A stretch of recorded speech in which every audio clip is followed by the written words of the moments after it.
தேவனுடைய ஆசீர்வாதத்தை நாம் ஏன் இழக்கிறோம்? மனிதர்களாகிய நாம் அனைவருக்கும் ஒரு எதிர்பார்ப்பு இருக்காது. கணவன் மனைவி அப்படின்னா கணவன் மனைவிட்ட ஒரு எதிர்பார்ப்பு இருக்கும், இப்படிதான் கணவன் இருக்கணும், மனைவி இருக்கணும் அப்படின்னு.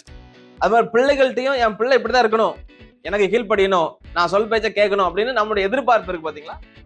அதே போல கடவுளுக்கும் உங்க மேல ஒரு எதிர்பார்ப்பு இருக்கு.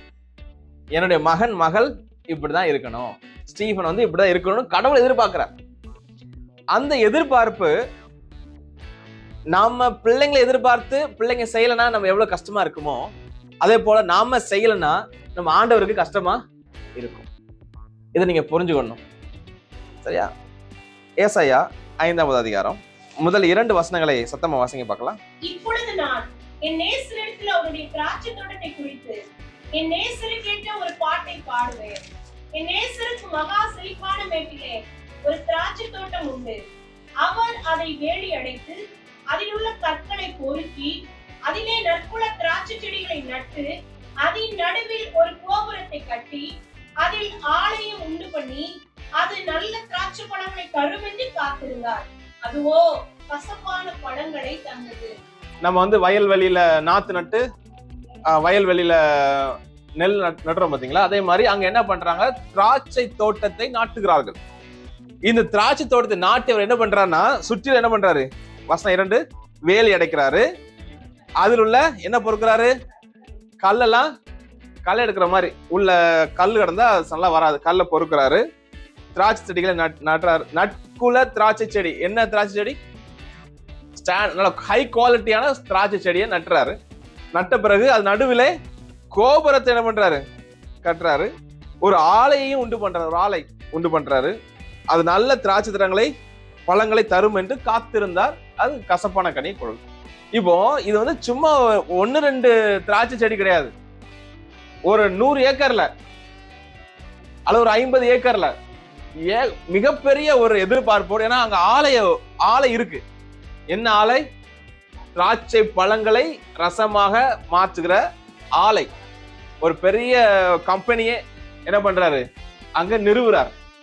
அது மட்டும் இல்ல, திராட்சை செடியை நட்டு எத்தனை ஏக்கர்னு சொல்லப்படல, ஒரு 50 ஏக்கர் வச்சுக்கிறோமே.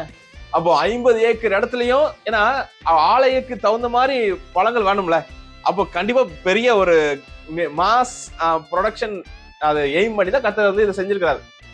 இப்போ ஆலை ரெடியா இருக்கு, அரைக்கிறதுக்கு எல்லாமே ஒரு பெரிய டவர் கோபுரமா வச்சிருக்கிறாரு. ஒரு பெரிய கம்பெனிக்கு தகுந்த மாதிரி எல்லாம் செட்டப் பண்ணியாச்சு. இப்போ என்னதான் வேணும், அதை முளைச்சு திராட்சை பழம் வரணும், பழத்தை எடுத்து அப்படியே ப்ரொடக்ஷன் பண்ண வேண்டியதான், பிசினஸ் பண்ண வேண்டியதான். இப்போ அது மேபி ஒரு எத்தனை மாசம், ஒரு 6 மந்த் வைங்களேன். இப்போ வந்து நெல் நாத்து 3 மாசம் 4 மாசம் அப்படி இருக்கு, 90 நாள் 120 நாள் வச்சிருப்பாங்க. இது ஒரு 4-5 மாசம், ஒரு 6 மாசம் வச்சுக்கோங்களேன், அது 1 வருஷமே இருக்கட்டும். வெயிட் பண்ணி பார்க்காரு. இந்த பால் நல்லா வளர்ந்துட்டு நல்லா வந்துருச்சு, ஐயோ இந்த காய் காய்ச்சிட்டு இப்போ கனியும். ஆனா கனியை எடுத்து சாப்பிட்டு பார்த்தா எப்படி இருக்கு, கசப்பா. அப்போ ஹோல் எக்ஸ்பெக்டேஷன், முழு எதிர்பார்ப்பும் ஆசையெல்லாம் நிராசையாக மாறிவிட்டது.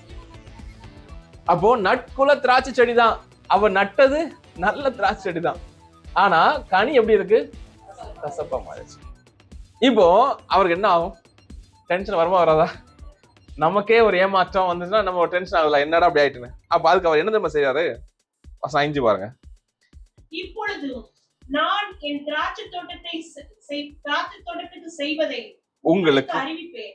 அதன் வேலியை எடுத்து போடுவேன். ஃபர்ஸ்ட் பாருங்க, அதன் வேலியை எடுத்து போடுவேன், அது மேய்ந்து போடப்படும், அதன் அடைப்பை தகர்ப்பேன், அது மிதியுண்டு போம், அதை பாழாக்கி விடுவேன், அதன் கிளை நறுக்கப்படாமலும் தலை கொத்தி எடுக்கப்படாமல் போவதினால் முச்செடியும் நெரிஞ்சலும் உழைக்கும். அதன் மேல் மழை பெய்யாதபடிக்கு மேகங்களுக்கும் கட்டளையிடுவேன் என்கிறார். போதும். அதன் மேல் மழை பெய்யாதபடிக்கு மேகத்துக்கு கட்டளையிடுறார். இப்ப மழை பெய்யுதுன்னா என்ன அர்த்தம், ஆண்டு என்ன பண்றாரு, கட்டளையிட்டாதான் மழையே பெய்யும். காரைக்குடில மழை பெஞ்சதுனால சரியான மழை பாஸ்டர், ஹெவி ரெயின் வெற்றியூர்ல, என்ன அர்த்தம், மேகத்துக்கு ஆண்டு என்ன பண்ணிக்காரு. அப்போ இந்த திராட்சை தோட்டத்துல கசப்பான கனி வந்ததுனால என்ன ஆயிட்டு ஆண்டவருக்கு டென்ஷன் ஆகி வேலி என்ன பண்றாரு, எடுத்து போட்டாச்சுன்னா என்ன ஆகும், எல்லா ஆடு மாடு வந்து மேய்ஞ்சிட்டு போகும். ஆடு மாடு வந்து சில வீடுகள்ல ஓரங்கள்ல எங்க கிராமத்துல வளர்ப்போம் செடிகள்லாம். அப்போ சாயங்காலம் நேரத்துல அந்த ஆடு பத்தி கொண்டு வருவாங்க. ஆடு மேய்ச்சி வரும்பொழுது என்ன செய்யும், அந்த வெள்ளாடு டக்குன்னு உள்ள பாய்ஞ்சு எல்லாத்தையும், அப்பதான் அந்த கருவேப்பில் செடி கொஞ்சம் தலைச்சு வரும். சாப்பிட்டு போனோன்னு பயங்கர டென்ஷன். வீட்டுல எந்த அந்த ஆட்டுக்காரனை விட திட்டிட்டு இருப்பாங்க, சண்டை போடுவாங்க. அப்போ அந்த வேலி எடுத்து போட்டாச்சுனாலே போதும், நீங்க அது என்ன செய்யும், மேய்ந்து போடப்படும் சொல்லப்படும். அடைப்பு தகர்த்தாலே போதும், ஆட்டோமேட்டிக்கா மாடுலாம் உள்ள புகுந்து மிதி உண்டு போகும். செடி சின்ன செடி வளர்த்தணும், மாடு உள்ள போயிட்டு நினைச்சு மிதிச்சினாலே அது வளராது. அதுக்கு மட்டும் இல்ல, அது மேகங்களுக்கு, அது அநேக வார்த்தை நம்ம வாசிட்டோம், மேகங்களுக்கு என்ன பண்றாரு, மழை பெய்யாதபடி கட்டளையிடுறாரு. மழை பெய்யும்படி கட்டளையிடுறதும் அவர் தான், மழை பெய்யாதபடி கட்டளை இடுகிறதும் அவர் தான். அப்போ ஆண்டவருடைய சமூகத்துல ஆண்டவர் எதிர்பார்க்கிற ஒரு காரியம் உங்ககிட்ட என்கிட்ட இல்ல அப்படின்னா, ஆண்டவர் மேகங்களுக்கு என்ன செய்வாரு, மழை பெய்யாதபடி கட்டளையிடுவார். அப்ப நம்ம ஆசீர்வதிக்கப்படாத இருக்க காரணம் என்ன, ஆண்டவருடைய எதிர்பார்ப்பை நம்ம என்ன செய்யல, பூர்த்தி செய்யல. நல்ல கனியை எதிர்பார்த்த கடவுளுக்கு நம்ம என்ன கனியை கொடுக்கிறோம், கசப்பான கனியை கொடுத்துட்டு இருக்கிறோம். அப்படி கசப்பான கனியை நீங்க கொடுத்தீங்கன்னா நீங்க என்ன செய்ய முடியாது, ஆசீர்வதிக்கப்படவே முடியாது. ஆண்டவர் வந்து நடந்து போறாரு, ஒரு அத்தி மரத்தை பாக்குறாரு. அந்த அத்தி மரத்தை என்ன இருக்கு, கனி இருக்கும்னு நினைச்சு என்ன செய்யறாரு, பக்கத்துல போறாரு. அந்த இலைகள் எல்லாம் பார்க்கும்போது கண்டிப்பா கனி இருக்கும்பா அப்படின்னு போறோம். ஆனா போய் பார்த்தா என்ன இல்ல, ஆனா என்ன பண்ணாரு, இனிமேல் நோ மோர் ஃப்ரூட், இனிமேல் உன்ட கனி எதுவுமே இருக்காதுன்ட்டார். அவர் வந்து வேற ஒண்ணுமே சொல்லல, இனிமேல் யாரும் உன்ட கனியே, அடுத்த நாளே பட்டு போயிட்டு வெரி நெக்ஸ்ட் டே. இதே போலதான் உங்களுடைய வாழ்க்கை, என்னுடைய வாழ்க்கையில ஆண்டவர் என்ன எதிர்பார்க்கிறாரு, கனிகளை எதிர்பார்க்கிறார். என்ன கனி எதிர்பார்க்கிறாரு, நல்ல கனி, ஆவின் கனி, நல்ல கனிகளை. அப்போ ஆவின் கனி என்னெல்லாம் ஏற்கனவே பேசிக்கிறோம், அன்பு, சந்தோஷம், சமாதானம், நீடி பொறுமை, தயவு, நட்பு, விசுவாசம், சாந்தம், இச்சை அடக்கம். இந்த 9 நம்மகிட்ட இருக்கா? நீங்க உண்மையிலே நீங்க வீட்டுல போய் கலாத்தியர் 5ஆம் அதிகாரம் கடைசி 2-3 வசனங்களை வாசித்து பாருங்க. இந்த 9 கனிகளை சொல்லப்படும். 22ஆம் வசனம் நினைக்கிறேன், கலாத்தியர் 5:22, 22-23 இருக்கும். அந்த 9 உண்மையிலே உங்ககிட்ட இருக்கா செக் பண்ணி பாக்க. உண்மையில அன்பு, உண்மையில என்ன அன்பு இருக்கா? அன்புனா எப்படிப்பட்ட அன்பு தெரியுமா? கணவன் மனைவியை நேசிக்கிற அன்பு. இப்போ பிள்ளையை நம்ம நேசிக்கிறோம், ஏன்னா என் பிள்ளை நான் நேசிக்கிறேன். இந்த மாதிரி உலகம் முழுவதும் அவரவர் பிள்ளைகளை அவர்கள் என்ன பண்றாங்க, நேசிக்கிறார்கள். அவர் அம்மாவை அவரவர் நேசிக்கிறாங்க. கிறிஸ்துவின் அன்புனா என்ன, உங்களை வெறுக்கிறவர்களை நீங்க நேசிக்கணும். அதான் உண்மையான அன்பு.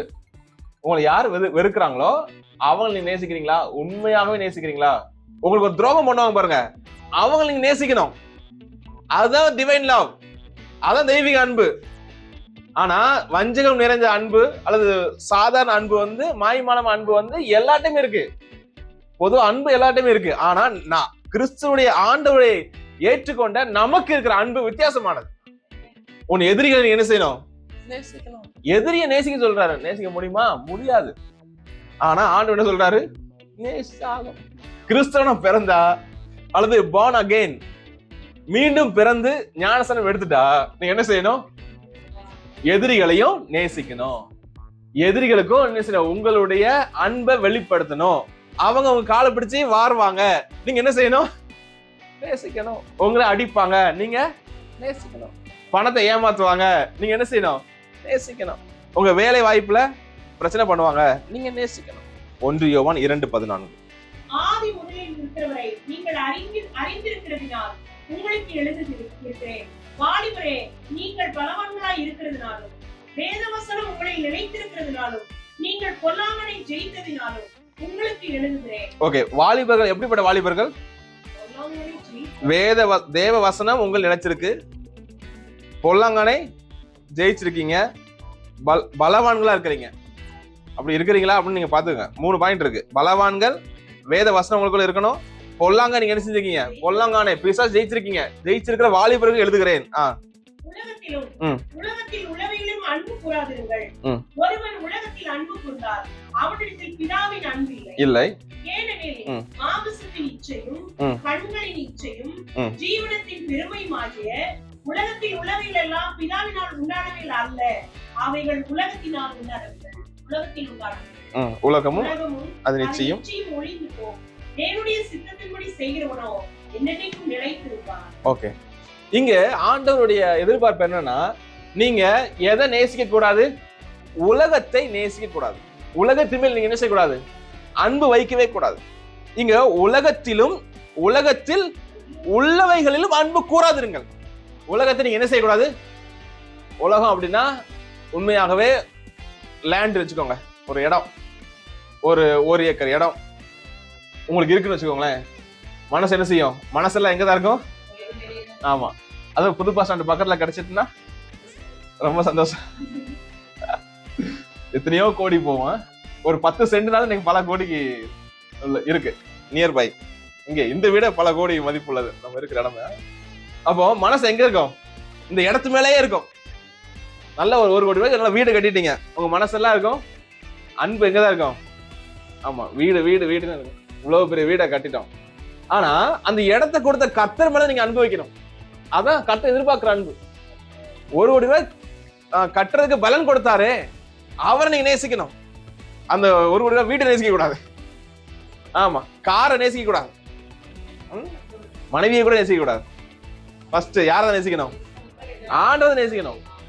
ரெண்டாவது மனைவி, கணவன், அதுக்கு அடுத்துதான் பிள்ளைகள். அந்த ஹைரார்கி ரொம்ப முக்கியம். பசங்க வாலிப பிள்ளைகள் நேசிக்க கூடாது. அது உலகத்தில் உள்ளவைகள். ஆமா, லவ் மேரேஜ் இருக்கவே கூடாது. ஏன்னா அப்படி இப்போ உலகத்துல காரோ வீடோ position, I am manager, state bank manager அப்படின்னா ஒரு கெத்து, அல்லது ஒரு கவர்மெண்ட் ஸ்டாஃப், சென்ட்ரல் கவர்மெண்ட் அப்படின்னா 1 லட்ச ரூபாய் சம்பளம், டீச்சர், ஹெச்எம் அப்படின்னா ஆமா அதுதான் நேசிப்பாங்க. நான் யாரு? கார்ல வந்து இறங்கணும்னே 10 பேர் வந்து நிக்கணும், எல்லாரும் கும்பிடு போடணும். அதை நேசிக்க கூடாது. அது உலகத்துல உள்ளதுதான். இப்படி ஒருவேளை அந்த நேசம் இருந்துச்சுன்னா, கவனிங்க, வசனம் 15ல, ஒருவன் உலகத்தில் அன்பு கூர்ந்தால் அவனிடத்தில் பிதாவின் அன்பு இல்லை. நீ உலகத்தை அன்பு கூர்ந்தா உலகத்தின் அன்பு மட்டும்தான் இருக்கும், பிதாவின் அன்பு இல்லை. அப்ப பிதாவின் அன்பு இருந்துச்சுன்னா உலகத்தை நீங்க அன்பு கூற மாட்டீங்க. அப்போ நீங்க உலகத்தை அன்பு கூறுறீங்களா? மொபைலை நேசிக்கிறீங்களா? மொபைல் எவ்வளவா நேசிக்கிறீங்களோ அதிகம் மொபைல் நேசிச்சா மொபைல் மேல you are spending time with mobile. இப்போ ஆண்டவர் நேசிச்சா you will spend time with Bible. ஆண்டவர் நேசிச்சீங்கன்னா நீங்க வேதத்தோட நேசிவீங்க, நேரத்தை ஸ்பெண்ட் பண்ணுவீங்க.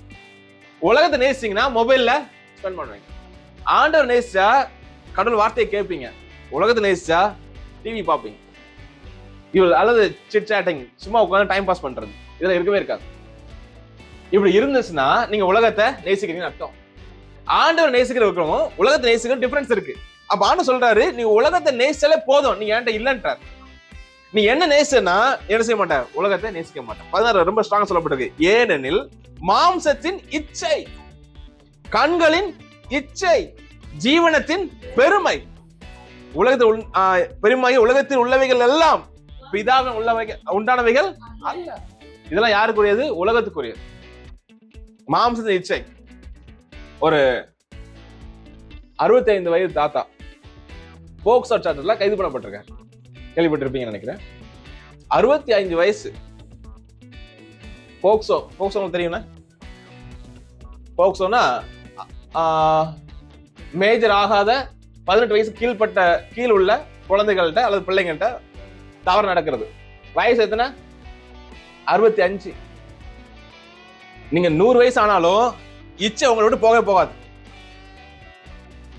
அப்ப நீங்க எங்கதான் இருக்கிறீங்க? உலகத்துல இருக்கீங்க. உங்க சர்ச் ஹிஸ்டரி எடுத்து பாருங்க. உங்க மொபைல்ல கூகுள் யூஸ் பண்ணீங்கன்னா, இப்போ உள்ள பசங்களாம் அதை ஆஃப் பண்ணி வச்சிருப்பான்னு நினைக்கிறேன். சர்ச் ஹிஸ்டரி எடுத்து பாருங்க. உண்மையிலே சரியா நீங்க சர்ச் பண்ணிக்கீங்களா? இச்சை மொபைல். நான் படிக்கிற காலத்துல ரொம்ப கஷ்டப்பட்டு தவறான புத்தகங்களை வாங்கி வாசிக்கிறார். ரொம்ப அது அவ்வளவு ஈஸியா கிடைக்காது. நான் வாசித்து கிடையாது, ஒரு 1 or 2 லிட்டில் பிட் வாசிச்சிருக்கலாம், வாசிச்சிருக்கிறேன். அதுக்கு அடிக்ட் ஆனது கிடையாது. என் ஃப்ரெண்ட்ஸ் வச்சிருப்பாங்க, வாசிப்பேன். ஆனா இன்னைக்கு அப்படி இல்ல. யாருக்குமே தெரியாது நீங்க என்ன பண்றீங்கன்னு. யாருக்குமே தெரியாது, மனைவி கூட தெரியாது. நான் வாலிபல மட்டும் சொல்லல, 65 வயது ஆன தாத்தாவுக்கு சேர்த்து நான் சொல்றேன். ஆனா மாம்சத்தின் இச்சை, தவறான வீடியோ பார்க்கும்படியாக உங்களை தூண்டுறது யாரு? சாத்தான். அப்போ கர்த்தருடைய ஆசீர்வாதம் எப்படி பெற்றுக்கொள்ள முடியும்? முடியாது. கண்களின் இச்சை, நம்ம பார்க்கும்போது நம்முடைய கண், உன் கண் நேராய் நோக்க கிடவது, உன் கண் இமைகளை பறக்க அடிக்க விடாத ஒரு வசனம் இருக்கு நீதிமொழிகள்ல. சிறகடிச்சு உங்க மனசு என்ன செய்யக்கூடாது, மனசுல பட்டா மூச்சுலாம் பறக்க கூடாது கல்யாணம் முடிச்ச பிறகு. கண்களின் இச்சை, ஆண்டவர் வெறுக்கிற ஒரு காரியம் இச்சை. நான் என்ன சொன்ன தெரியல, பசங்கெல்லாம் ரொம்ப சைட் அடிச்சே இருப்பாங்க. நான் சைட் அடிச்சே கிடையாது. நான் சொல்லுவேன், I will see one, I will marry one. என்னோட பாலிசி அதான். நான் ஒரு ஆளை தான் பார்ப்பேன், அதனால கல்யாணம் முடிப்பேன், அவ்வளவுதான். I am not a dog to see everyone. நான் நாய் மாதிரி தொங்க போட்டு எல்லாரையும் பார்க்க மாட்டேன். ஐ will not see அப்படின்னு நான் என்னோட வாலி வயசுல ஊழியத்துல வரதுக்கு முன்னாடியே, நான் கல்லூரி படிக்கும்போது +2 முடிச்சு வயசு எத்தனை பார்த்துக்குவேன். அப்பவே I was so strong with God. கடவுளுக்கும் எனக்கும் அவ்வளவு ஸ்ட்ராங்கா நான் ஐக்கியப்பட்டிருக்கிறேன், இருக்கிறேன். ஏன்னா கண்கள் நேரா தான் பார்க்கணும். Second look is sin. அன்னைக்கு சாத்திர டீச் பண்ணாங்க. முதல் பார்வை நோ ப்ராப்ளம், மறுபடியும் பார்த்தா தப்பு. அந்த பொண்ணு அழகா இருக்கு, அந்த பையன் அழகா இருக்கு, நீங்க பார்த்தா தப்பு. அப்படின்னா கர்த்தரை ஆசீர்வதிக்க முடியாது. தேவனால் எல்லாம் கூடும், ஆனா இது கூடாது. அவர் நினைச்சாலே நடக்காது. ஏன்னா ஒரு வசனம் சொல்லப்பட்டிருக்கும், அவருடைய அவிசுவாச நிமித்தம் ஆண்டவர் அநேக அற்புதங்களை செய்யக்கூடாமல் போயிற்று. ஆண்டவர் அற்புதம் செய்கிறவர் தான். நீங்களும் நானும் தகுதியா இருக்கிறோமா அதை பெற்றுக்கொள்றதுக்கு? R we able? அதாவது இப்போ ஒரு ஆசீர்வாதம் பெற்றுக்கொள்ள தகுதியை கர்த்தர் பார்க்கிறார் இல்லையா? நம்ம தகுதிப்படுத்துகிறவர் தான். நம்ம ஈல்ட் பண்ணணும். அது எப்படி சொல்றது, நம்மளை விட்டு கொடுக்கணும். விட்டு கொடுத்து ஒப்பு கொடுத்து, ஆண்டவரே என் கண்ணை பரிசுத்தமாக்கும். கண்களின் இச்சை, மாம்சத்தின் இச்சை, ஜீவனத்தின் பெருமை. இந்த பெருமை இருக்கு பாத்தீங்களா, என்னாலதான் முடியும், நான் MA படிச்சிருக்கிறேன், நான் I am engineer, I can do that, I alone can, நான் தான் செய்ய முடியும், என்ன அன்றி வேற யாரும். அந்த பெருமை, ஆமா தற்பெருமை. என்ன மாதிரி பிரசங்கம் பண்ண முடியுமா, என்ன மாதிரி பாட்டு படிக்க முடியுமா, என்ன மாதிரி ஜெபம் பண்ண முடியுமா? இதே தற்பெருமை தான். அது ஆவிக்குரிய பெருமை. என்ன பெருமை இது? இருந்தாலும் கர்த்தருக்கு என்ன செய்யாது. என்ன இவ்வளவு தூரம் பிரசங்கம் பண்ண வைக்கிறது கர்த்தர், என்ன இவ்வளவு தூரம் பிசினஸ் பண்ண வைக்கிறது கர்த்தர், என்ன இவ்வளவு தூரம் நடத்துறது கர்த்தர், என்ன படிக்க வைக்கிறது கர்த்தர் அப்படிங்க சொல்லணும். எனக்கு நான் உயிரோடு இருப்பது தேவனுடைய சித்தம், அவருடைய கிருபை, it's all grace of God. என்ன இவ்வளவு நடத்தி வராரு, உயிரை கொடுத்துக்காருல, அல்லேலூயா, ஜீவனே கொடுத்துக்காரு இல்லையா? அவர் உயிரையும் கொடுத்துக்காரு, நமக்கு இன்னைக்கு உயிரையும் கொடுத்துருக்காரு. அப்ப அவருக்கு நீங்க என்ன செய்யணும்? நன்றி உள்ளவளா இருக்கணும். வாலி வயசுல, வாலிபர் மட்டும் இல்ல, நான் 65 வயசு தாத்தாவே போக்சோ கைது பண்ணப்பட்டிருக்கானா, இச்சை என்ன செய்யல, அவன் விட்டு போகவே இல்லை. கர்த்தர் உங்களை ஆசீர்வதிக்கவே முடியாது. உலகமும் அதன் இச்சையும் ஒளிந்து போகும், தேவனுடைய சித்தத்தின்படி செய்கிறவனோ என்றென்றைக்கும் நிலைத்திருப்பான். முடிவிலே உன் மாம்சமும் உன் சரீரமும் உருவழியும் போது நீ துக்கிப்பாய். போதும். அந்த சரீரத்து விரதமான பாவம், விபச்சார பாவம், வேஸ்ட் தான் பாத்தீங்களா? இதுல ஒரு மாற்றான்னு வைங்களேன், உன் மாம்சமும் உன் சரீரம் என்ன செய்யும்? உருவழியும். சரீரத்துல பார்ட்ஸ்ல ஆன கழுத்து வர லாஸ்ட் ஸ்டேஜ்ல when you die, நீங்க மரண படுக்கையில் இருக்கும்போது நீங்கள் யோசித்து துக்கித்து உங்க ஆத்மா மிகவும் வியாகுலப்படும். there will be no one to help you. அந்த டைம்ல உனக்கு உதவி செய்ய யாருமே இருக்க மாட்டாங்க. விபச்சார பாவம் கொடிதான பாவம். உங்க சிந்தனையில கூட ஆன சொல்றாரு புதிய ஏற்பாட்டுல, பழைய ஏற்பாடுல விபச்சாரம் பண்ணது தப்பு, புதிய ஏற்பாடுல நினைச்சாலே தப்பு. இந்த காரியம் எவ்வளவு டீப்பா புதிய ஏற்பாடுல கர்த்தர் சொல்லி வச்சிருக்கிறார் அப்படின்னா, நம்ம எந்த அளவுக்கு பரிசுத்தமா இருக்கணும். பழைய ஏற்பாடுல கொலை செஞ்சது தப்பு, புதிய ஏற்பாடுல கொலை செய்ய நினைச்சாலே தப்பு. யாக்கோபு 4:4.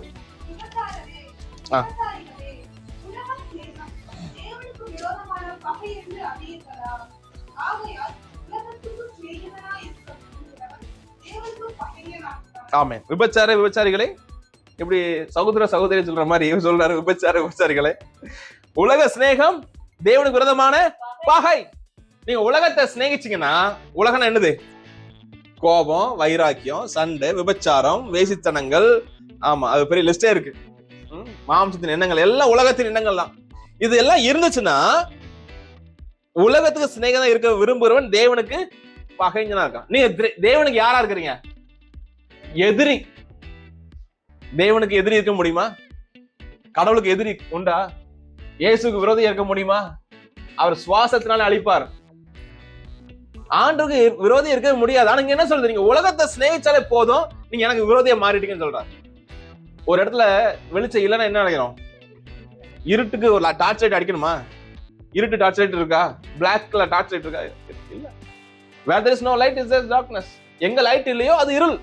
அப்ப எங்க கர்த்தர் இல்லையோ நீங்க எதை தான் பின்பற்றுறீங்க? இருளை தான் பின்பற்றுறீங்க. ஃபர்ஸ்ட் பாயிண்ட் என்னன்னா, ஆண்டவருடைய எதிர்பார்ப்பை நம்ம என்ன செய்யறது இல்ல. நல்ல கனி எதிர்பார்த்தா நம்ம என்ன கொடுத்துட்டோம்? கசப்பான கனி கொடுத்தோம். அப்ப ஆசீர்வதிக்கப்படவே முடியாது. ரெண்டாவது, அன்பு எங்க இருக்கு? தேவன் மேல இல்லாம உலகத்தின் மேல இருக்கு. அப்ப ஆசீர்வதிக்கப்படவே முடியாது. மூன்றாவது, அதே யாக்கோபுல 1ல இருந்து வாசிங்க. 4:1 இருந்து.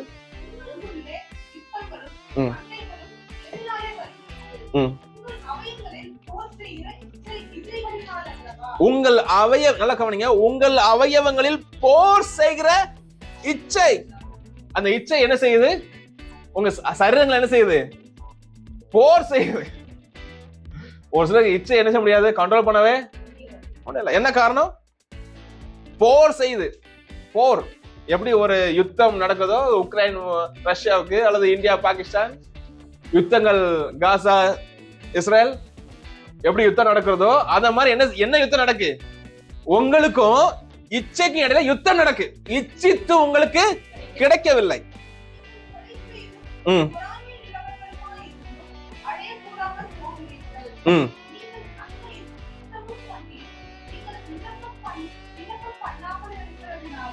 உங்களுக்கு சித்திக்கிறது இல்லை.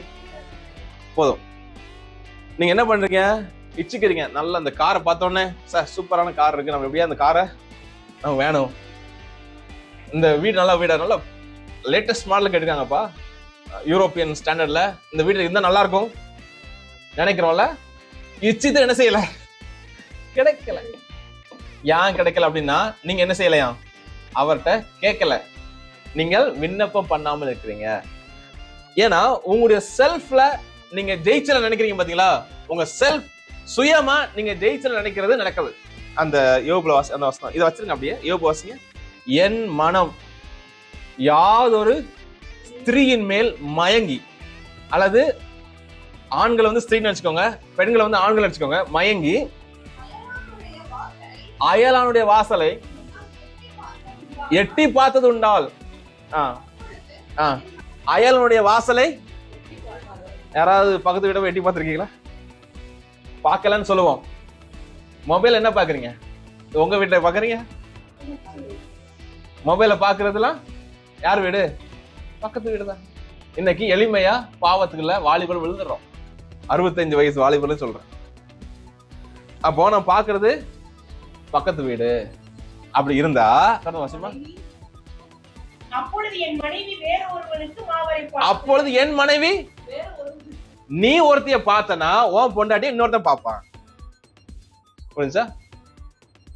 இந்த வசனம் நான் கல்லூரி பைபிள் காலேஜ்ல secular BA saint John's college பாளையங்கோட்ல படிக்கும் பொழுது இந்த வசனம் என்கிட்ட பேசிச்சு. நான் அப்பவே யோசிச்சேன், நான் ஒரு பிள்ளைய சைட் அடிச்சா என் பொண்டாட்டிய இன்னொரு சைட் அடிப்பான். நான் ஒரு பெண்ணை தவறா பார்த்தா என் பிள்ளைய இன்னொரு தவறா பார்ப்பான். It is written. உங்களுடைய ஆவிக்குரிய வாழ்க்கை ஆண்டவருக்கு முன்பதாக எப்படி இருக்கு?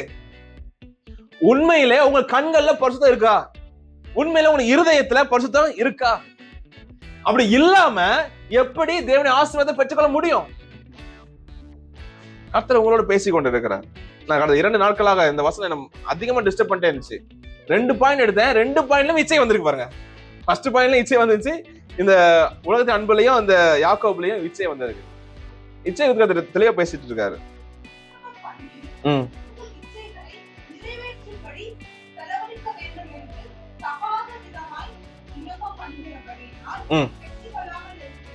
விண்ணப்பம் பண்ணியும் உங்கள் இச்சைகளை நிறைவேற்றும்படி செலவழிக்க வேண்டும் என்று தகாத விதமாய் விண்ணப்பம் பண்றீங்க. எப்படி விண்ணப்பம் பண்றீங்க? தகுந்த விதமா விண்ணப்பம் பண்ணாம தகாத, எனக்கு ஒரு 1 கோடி ரூபாய் தாங்க ஆண்டவரே கேட்கிறோம். ஆண்டவர் கண்டிப்பா என்ன செய்ய மாட்டாரு? என் சீனா வந்து கேட்கிறார், எனக்கு ஒரு 50,000 தாங்கப்பா. எதுக்கு? நான் சாக்லேட் வாங்க போறேன். சாக்லேட் வாங்கிறதுக்கு 50,000 ரூபாய், 5 ரூபா போதும்ல. அதே மாதிரிதான் நீங்க கோடிகளை ஆண்டோட கேட்கும் போது ஆண்டவர் தர மாட்டார். ஏன்னா உங்களுடைய ஸ்டாண்டர்ட் என்ன? எது கேட்கறீங்கன்னா, நீங்கள் உங்கள் இச்சைகளை நிறைவேற்ற செலவழிக்க விரும்புறீங்க. அந்த வசனம் நல்லா அழகா பாருங்க, சொல்லப்படுது. உங்கள் இச்சைகளை நிறைவேற்றும்படி செலவழிக்க வேண்டும் என்று தகாத விதமா என்ன பண்றீங்க? அவன் எனக்கு நல்ல கார் வேணும் ஆண்டவர். எதுக்கு? இந்த ஊர்ல எல்லாம் என்ன மதிக்கணும், உன்னை மதிக்கிறதுக்கு உனக்கு காரு நான் கொடுக்கணும். ஆண்டவர் கேட்பாரு, நீ மதிப்பு மரியாதை இருக்கிறதுக்கு நான் எதுக்கு உனக்கு காரை கொடுக்கணும்? Is it NEET? உனக்கு தேவை இருக்கா? தேவை இருந்தா கதை தருவா. உங்களுக்கு தேவைப்படும் போது, நம்ம வெற்றியுள்ள சபை தேவைப்படுது, சபையை கொடுத்து. நான் ஆக்சிடென்ட் ஆகி கீழே வந்து நடக்க முடியாம இருந்து அப்பதான் நடக்க கொஞ்சம் நல்லா இருக்கும்போது கார் தேவைப்படுது, காரை கொடுத்தார். இப்போ கார் தேவையில்ல, காரை எடுப்பார் ஆண்டவர். தேவைப்பட்ட இதுல பெட்டரான காரை கொடுப்பார். எனக்கு விருப்பம் இருக்கு, 1 கோடி ரூபாய் கார் வாங்கணும்னு. ஆனா கத்து தருவாரானா அது அவர்தான் கேட்கணும். அவருடைய வேலைகளையும் விருப்பம் தருவார், அவ்வளவுதான். அப்ப யார் தரலன்னு நம்ம போய் என்ன செய்ய முடியாது, கெஞ்சி கூத்தாட வேண்டிய அவசியம் இல்ல, கூத்தாட கூடாது. அப்ப உங்களுக்கு என்ன தேவை என்று கர்த்தர் என்ன சொல்லிருக்காரு, அறிஞ்சிருக்கிறார். அப்போ இச்சை, அந்த யோபுல வாசித்தது போல வேறு ஒருவனுக்கு என் மனைவி என்ன செய்வாள், மாவரைப்பாளர். இன்னைக்கு எத்தனை ஆண்கள் சொல்ல முடியும், கணவர்மா நான் தப்பே பண்ணலன்னு? யோபு சொல்லிருக்கான் பாருங்க. அப்ப எந்த அளவுக்கு ஸ்டாண்டர்ட், அவனுடைய தாட்டை பாருங்க. யோபு எந்த அளவுக்கு ஸ்டாண்டர்டா தப்பே பண்ணாம இருந்திருந்தா இந்த வார்த்தை சொல்ல முடியும். அந்த வார்த்தையை 10 முறை வீட்டுல போய் வாசித்து பாருங்க. யோபு 31ஆம் அதிகாரம் 9-10 நினைக்கிறேன். 10 முறை வாசிங்க. read again and again and again. how can I say this word? இந்த வார்த்தையை நான் சொல்ல முடியுமா? உங்களுக்குள்ளே யுத்தங்களும் சண்டைகளும் எதிராக வருகிறது, உங்கள் அவயவங்களில் போர் செய்கிற இச்சைகளினால் அல்லவா? சரி, நம்ம வீட்டுல ஏன் சண்டை வருது? இல்ல, அதான் பைபிள் வசனம் இப்ப வாசித்தது என்ன? உங்களுக்குள்ள யுத்தங்களும் சண்டைகளும் எதுனா வருது? உங்கள் அவயவங்களில் போர் செய்கிற இச்சையினாலதான் குடும்பத்தை பிரச்சனையா வருதான். நம்ம நினைச்சிட்டு இருக்கிறோம். இந்த பழைய ஏற்பாடுலாம் நீங்க வாசித்து பாருங்க. அதுல வந்து பழைய ஏற்பாடுல வந்து இப்போ ஒருத்தர் விபச்சார பாவம் பண்ணிட்டா யாருமே தெரியாது. அவன் சீக்கிரட்டா முழு பூசணிக்காக சோத்துல மறைச்சு போயிருவாங்க, யாருக்குமே தெரியாது. சீக்கிரட்டா ஒரு லாட்ஜை போட்டு தப்பு பண்ணிட்டு போயிடுவான். ஆனா பழைய ஏற்பாடு எப்படி தெரியுமா? தப்பு பண்ணியிருந்தா அவங்களுடைய வயிறு வீங்கும். அதுக்கு ஒரு தண்ணியை ஜெர்மனி கொடுப்பாங்க, ப்ரே பண்ணி கொடுப்பாங்க. கொடுத்தா வயிறு என்ன செய்யும், வீங்கிரும். உடம்பு சிறுத்துரும், அந்த இடுப்பு சிறுத்துரும். கர்த்தர் வந்து நியாயம் தீர்ப்பார். பழைய ஏற்பாடுலாம் வசனம் வாசித்தது இல்லையா? நான் மேபி நெக்ஸ்ட் டைம் நான் சொல்றேன். அதுக்கு பைபிள் வாசனம் தெரியும். அப்போ ஆண்டோடைய தண்டனை அப்படி இருக்கும். அப்போ யாருக்குமே தெரியாது. அவங்க மோசையோட ஆண்ட சொல்லுவாங்க, ஆண்டவரே எப்படி யாருக்குமே தெரியாது அவ தப்பு பண்ணிருப்பா, எப்படி நினைக்கிறது? கூப்பிட்டு ஜெபம் பண்ணி தண்ணியை கொடு. தண்ணியை குடிச்ச உடனே அவருடைய இடுப்பு சூம்ப பண்ணுவேன், இட் வில் பி ஸ்ட்ரிங்க் ஆயிரும், வயிறு வீங்க பண்ணுவேன். அப்போ உங்க குடும்பத்துல யுத்தங்கள் சண்டை வர காரணம் என்ன? இச்சை. கரெக்டா சொல்லுங்க. இச்சை இருந்தா குடும்பம் என்ன வரும்? சண்டை வரும். அப்ப குடும்பம் சண்டை வருதுன்னா நீங்க என்ன செய்யணும், கொஞ்சம் நம்மளுக்கு இச்சை இருக்கான்னு செக் பண்ணி பாருங்க. கணவர் வந்து வெளில போவாரு, அவர் என்ன பண்ணுவாரு, அங்க 4-5 பெண்களை பார்ப்பாரு. அல்லது பெண்கள் வேலைக்கு போவாங்க. ஐடி கம்பெனிஸ் எல்லாம் சென்னையில் நடக்குது, சென்னை பெங்களூர்ல தனியா போவாங்க. அங்க ஒரு சில பசங்களோட பழகிருப்பாங்க. அப்போ மேரேஜ் ஆயிருக்கும், ஆனா வீட்டுக்கு வந்தா என்ன நடக்கும்? சமாதானம் இருக்காது, சண்டை சச்சரவு இருக்கும். என்ன காரணம்? இச்சை தான். ஒண்ணு யாரோ ஒரு ஆள்கிட்ட இருந்தாலே போதும், குடும்பம் முழு சண்டையா தான் இருக்கும். அப்போ உங்க குடும்பம் சண்டையா இருக்கா, இச்சை உங்கள்கிட்ட இருக்கான்னு செக் பண்ணி பாருங்க. மார்க் 11:25. நீங்கள் நின்று ஜெபம் பண்ணும்போது ஒருவன் பேரில் உங்களுக்கு யாதொரு குறை உண்டாயிருக்குமானால் பரலோகத்தில் இருக்கிற உங்கள் பிதா உங்கள் தப்பிதங்களை உங்களுக்கு மன்னிக்கும்படி அந்த குறையை அவனுக்கு மன்னியுங்கள். ஓகே, நீங்கள் மன்னியாதிருப்பீர்களானால் பரலோகத்தில் இருக்கிற உங்கள் பிதாவும் உங்கள் தப்பிதங்களை மன்னியாதிருப்பார்கள். நீங்க ஜெபம் பண்ண ப்ரே பண்றதுக்கு முழங்கால் போடுறீங்க, அதாவது ப்ரே பண்ண உட்காருங்க. உட்காரும் போது ஒருத்தன் பேர்ல குறை இருக்கு அப்படின்னு நினைச்சு நீங்க மன்னிக்கல அப்படின்னா உங்க ஜெபம் என்ன செய்ய முடியாது. நீங்க மன்னிக்க வேண்டிய ஆளை என்ன செஞ்சிடும், இஸ் ஆல் இன்டர் லிங்க்னு சொல்லுவாங்கல்ல, ஒன்றுக்கு ஒன்று தொடர்புடையது. நீங்க மன்னிச்சாதான் நீங்க ஜெபிக்கிற ஜெபமே. நீங்க 1 மணி நேரம் ஜெபம் பண்ணலாம் தேசத்துக்காக, வேஸ்ட் ஆஃப் டைம். உங்க கேரக்டர் சரியில்லைன்னா ஜெபம் என்ன செய்யாது, வேஸ்ட் ஆஃப் டைம். அப்போ உங்களுடைய கேரக்டர் மன்னியாத தன்மை இருந்துச்சுன்னா நீங்க கிறிஸ்துக்குள்ள வாழ்றதே வேஸ்ட் அல்லது வாய்ட், ஜஸ்ட் யுவர் ஆக்டிங். அப்போ இந்த இடம் சொல்லப்படுவாங்க, நீங்க ஜெபம் பண்ணும்போது ஒரு பேர்ல உங்களுக்கு குறை யாதொரு குறை உண்டாயிருக்குமானால் பரலோகத்தில் உங்கள் பிதா உங்களுக்கு தப்பிதங்களை உங்களுக்கு மன்னிக்கும்படி அந்த குறையை அவனுக்கு மன்னியுங்கள்.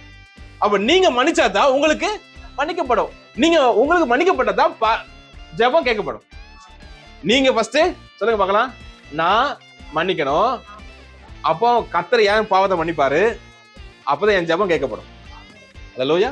மன்னிக்கணும், அங்கிருந்து மன்னிப்பு வாங்கணும், ஜெபம் கேட்கப்படும். அப்ப நான் ஜெபம் பண்றேன் பாஸ்டர், கேட்கவே இல்லை, 10 வருஷமா ஜெபம் பண்றேன், இந்த சம்பவம் எனக்கு ஜெபத்தை கர்த்தர் கேட்கவே இல்லை அப்படின்னா நீங்க கொஞ்சம் திரும்பி பார்க்கணும், யாரையும் மன்னிக்க வேண்டியது இருக்கா. நீங்க மன்னிக்கல அப்படின்னா ஆண்டவர் உங்களை மன்னிக்க மாட்டேன். ஆண்டவர் உங்களை மன்னிக்கலன்னா ஜெபம் என்ன செய்யாது. அப்ப யார் யாரோ உங்களுக்கு குற்றம் பண்ணிக்கிறாங்களோ நீங்க என்ன செய்யுங்க, அவங்களுக்கு மன்னிங்க.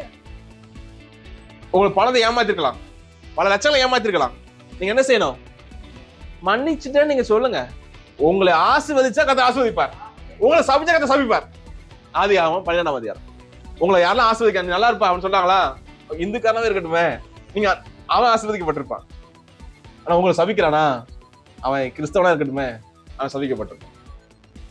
இந்த அபிஷேகம் நம்ம மேல இருக்கு. கிறிஸ்தவ வாழ்க்கை என்பது சாதாரண வாழ்க்கை கிடையாது. இது வந்து ஃபயர், அக்கினி மாதிரி. சரியா? நமக்கு தெரியல, நம்ம இயேசு ஏற்றுக்கொண்டோம், சர்ச்சைக்கு வரோம், இதான் நினைச்சிட்டு இருக்கீங்க.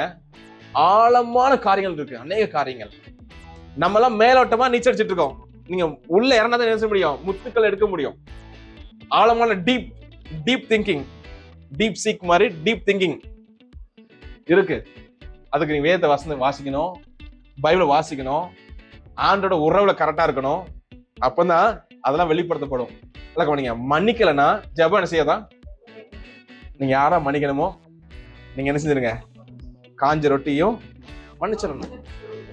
We should forgive. ஆமென். கடைசியா மார்க் 11 அது 24 வாசிங்க. முந்தின வருஷம்.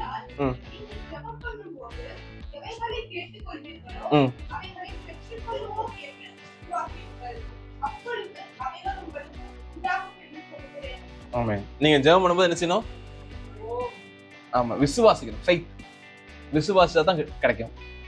விசுவாசிக்கலன்னா அபிஷேக் நல்ல ஒரு சாட்சி நம்ம கேட்டோம். ஃபெய்த் விசுவாசிச்சா தான் கத்து தருவான். வித்வுட் ஃபெய்த், நான் கடந்த நம்ம ஆகஸ்ட் 15 மீட்டிங்ல நேற்று அந்த சகோதரி எனக்கு ஃபோன் பண்ணாங்க. எனக்கு சாட்சி சொன்னது இல்லை. போன வாரம் சண்டே ஈவினிங்ல இன்னொரு சிஸ்டர் எனக்கு ஃபோன் பண்ணி சொன்னாங்க. நேற்று அந்த ஊர்ல உள்ள சிஸ்டர்ஸ் எனக்கு ஃபோன் பண்ணாங்க. ஆகஸ்ட் 15 மீட்டிங் வந்து அவங்களுடைய அத்தை, மேபி ஒரு 55-60 வயசு இருக்கும், அவங்க அத்தையை வந்து மீட்டிங்கு கூப்பிட்டுருக்காங்க. ஆகஸ்ட் 15 பாஸ்டர் ஸ்டீவன் பேசுறாங்க, நீங்க வாங்க, எங்க பாஸ்டர் தான், நீங்க வாங்க. கூப்பிடும்போது அந்த அத்தை என்ன பண்ணிருக்காங்க, வரலம்மா, கஸ்தூரி அவங்க பேரு, வரல அப்படின்னு சொல்லிருக்காங்க. இவங்க கம்பல் பண்ணி கூப்பிட்டு வந்திருக்காங்க. அவங்க என்ன பிரச்சனை, ஹார்ட் ப்ராப்ளம், குனிஞ்சு நிமிர்ந்து என்ன செய்ய முடியாது, வேலை செய்ய முடியாது. நேற்று அவங்க பேர்லாம் கேட்டேன். குனிஞ்சு நிமிர்ந்து வேலை பார்க்க முடியாது. அப்படி கொஞ்ச நேரம் பெருக்குனாலே ஒரு மாதிரி படப்படன்னு வந்து ஒரு மாதிரி பெயிண்ட் ஆயிடுவாங்க போல சம்திங். அப்போ மீட்டிங்ல கர்த்தர் வந்து கடைசி ப்ரேயர்ல வெளிப்படுத்தின ஒரு காரியம் திடீர்னு நம்ம மைண்ட்ல ஸ்ட்ரைக் ஆச்சு. இங்க யாரோ ஒருத்தர் வந்து ஹார்ட் டிசீஸ்ல இருக்கிறாங்க, அவங்க ஜெபிக்க முடியாது. நான் உணர்த்தப்பட்டேன் அந்த டைம்ல. உடனே அந்த ப்ரேயர் டைம்ல அப்படியே ஸ்லோ பண்ணி அவங்க ஜெபம் பண்ணேன். யார் ஹார்ட் டிசீஸ்ல யாரும் வந்திருந்தாலும் அவங்க ஜெபம் பண்ணி கர்த்தர் சுகமாக்குவாங்க. இப்போ அவங்களுக்கே தெரியாது, அவங்க வீட்டுக்கு போயிட்டு அவங்க காம்பவுண்ட் முழுவதும் பெருக்கிருக்காங்க, வீட்டு வேலையெல்லாம் பார்த்துருக்காங்க. அந்த வீசி அந்த பெயிண்டிங் அந்த மாதிரி அந்த எதுவுமே வரலையா. நல்லா எனக்கு சுகத்தை கொடுத்தான்னு சாட்சி சொன்னாங்க. 1 வாரம் ஆயிட்டு 1 வாரமும் செக் பண்ணிட்டு இருக்காங்க, ஒருவேளை தச்சல நடந்துச்சா, மீட்டிங் போனது நடந்துச்சான்னு செக் பண்ணி பார்த்து நேற்று அந்த அக்கா கன்ஃபார்ம் பண்ணி சொன்னாங்க, பாஸ்டர் நம்ம மீட்டிங்ல கர்த்தர் அற்புதம் பண்ணிருக்காரு, ஒரு ஹார்ட் பேஷண்ட் அதை சுகமாக்கிருக்கேன். அல்லேலூயா. அப்போ அந்த வார்த்தை தான் கர்த்தர் கொடுக்கிற வார்த்தை, அந்த ஃபெய்த் விசுவாசம் தான் நம்ம என்ன செய்யும், சுகமாகும். ஹார்ட் டிசீஸ், நார்மலா ஃபங்க்ஷன் ஆகாத ஹார்ட்டை கத்த ஃபங்க்ஷன் ஆக முடியுமானால் அந்த கதை உங்களோட கூட இருக்கிற உங்கள் உறுப்புகள் எல்லாம் சரி பண்ண முடியும். எந்த உறுப்பு சரிப்படல நீங்க நினைக்கிறீங்களோ, காலா இருக்கலாம் அல்லது ஹார்ட் ப்ராப்ளம் இருக்கலாம், பேக் பெயின் இருக்கலாம், வாட் எவர், காதுல சம்திங் கேட்கறது எதுவா இருந்தாலும் அதை சரி பண்ண வல்லவராக இருக்கலாம். அல்லேலூயா. we need a faith. நமக்கு என்ன வேணும்? விசுவாசம். நீங்க விசுவாசித்து அதோட மகிமையை காண்பீர்கள். மீண்டும் ஒரு விஷயம் சொல்லிடுறேன். ஃபர்ஸ்ட், இயேசுவின் ஆசீர்வாதத்தை நாம் இழக்க காரணம் என்னன்னா, தேவன் எதிர்பார்க்கறதை நம்ம என்ன செய்யல, அதை நம்ம இழந்து போறோம், ஆசீர்வதிக்கப்படல. ரெண்டாவது, அன்பு எங்க இருக்கு? உலகத்தின் மேல இருக்கு, பாவ வாழ்க்கை. மூன்றாவதாக, ஜெபம் செய்யாம இருக்கிறது அல்லது தவறா ஜெபம் பண்றதுனால என்ன பண்றீங்க? ஆசீர்வாதத்தை இழக்கிறோம். நான்காவது, மன்னிக்கல, அதனால ஆசீர்வாதத்தை இழக்கிறீங்க. ஐந்தாவதாக, அவிசுவாசம் ஆசீர்வாதத்தை இழக்க செய்கிறது. அடுத்து, கீழ்ப்படியாமை. 6 காரியங்கள் நான் எழுதிருக்கேன். இந்த 6 காரியமும் நம்ம வாழ்க்கையில இருந்தா ஆசீர்வதிக்கப்படவே முடியாது. அப்ப ஆசீர்வதிக்கப்படணும்னா 6 நிமிஷம் வாழ்க்கையில என்ன செய்யக்கூடாது? இருக்க அப்படி இருந்தா கர்த்தர் நம்மை ஆசீர்வதிப்பார். அப்போ கர்த்தர் ஆசீர்வதிக்கல, நான் உயர்த்தல, அன்னைக்கு மாதிரி இன்னைக்கு இருக்கிறேன், இன்னும் கடன்ல இருக்கேன், இன்னும் பிரச்சனை இருக்கேன், இன்னும் வியாதியில இருக்கிறேன். என்ன காரணம்? இந்த 6ல இது என்ன இருக்குன்னு நீங்க யோசிச்சு பாருங்க. நீங்க யாரும் மன்னிக்காம இருக்கிறீங்களா? மன்னிச்சிருங்க. அவிசுவாசமா இருக்கீங்களா? விசுவாசிங்க. கீழ்ப்படியாம இருக்கிறீங்களா? கீழ்ப்படிங்க. ஜெபம் பண்ணாம இருக்கீங்க, ஜெபம் பண்ணுங்க. தப்பா ஜெபம் பண்ணாதீங்க. உலகத்து மேல அன்பு வைக்காதீங்க. மொபைல் எல்லாம் யூஸ் பண்றத குறைச்சிருங்க. அதுக்கு தேவனுடைய எதிர்பார்ப்பை நீங்க பூர்த்தி செய்யும். இச்சை நம்ம வாழ்க்கை 2 இடத்துல இச்சை அந்த வாசனை கர்த்தர் ஞாபகப்படுத்தினாரு. இச்சை நம்ம வாழ்க்கையில இருக்கவே கூடாது. எந்த சூழ்நிலை இருந்தா நம்ம ஆசீர்வதிக்கப்படவே